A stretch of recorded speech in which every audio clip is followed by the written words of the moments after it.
Est-ce qu'on ne peut pas se limiter toute la recherche qui se passe sous les bosons,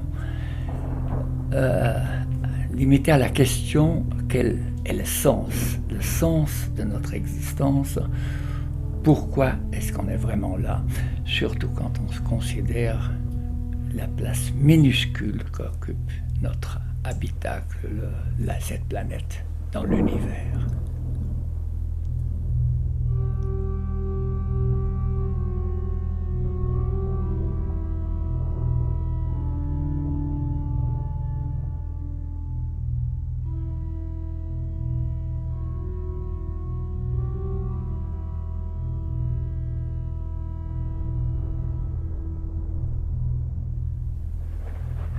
Est-ce qu'il ne faut pas voir simplement la réponse, la voir dans toute l'évolution qu'on voit dans cet univers qui va toujours d'une naissance vers la mort?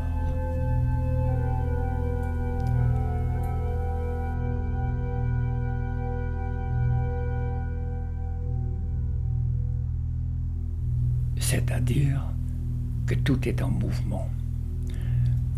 La stabilité n'existe pas, est un leurre que l'homme a inventé pour sa propre convenance. C'est toujours agréable de penser qu'il y a un fixe, donc il y a une éternité. C'est agréable, mais c'est faux, car il n'y a rien d'éternel dans l'univers, ni donc du côté humain.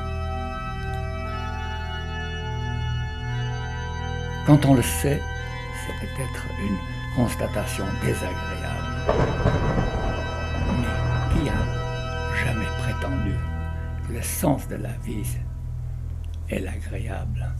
N'est-ce pas plutôt la recherche de la liberté?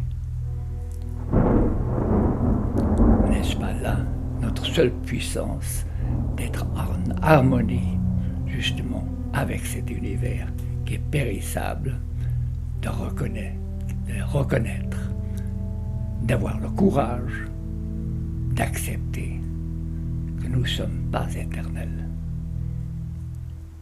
Aucun atome, rien dans l'univers est éternel.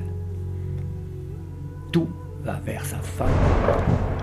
Et c'est là qu'il reste une solution, la gratitude d'exister. L'instant même, si on le conçoit comme un don exceptionnel, on le conçoit comme avec un étonnement démesurément grand qu'on existe, c'est là qu'on a accompli notre devoir devant l'existence. On peut se demander où trouver cette liberté. Serait-ce peut-être du côté de la beauté qu'on trouve la faille? Serait-ce une porte vers la liberté? Eh bien oui, justement, on ne peut pas posséder la beauté. C'est dans l'oubli de soi qu'on peut être fasciné par la beauté.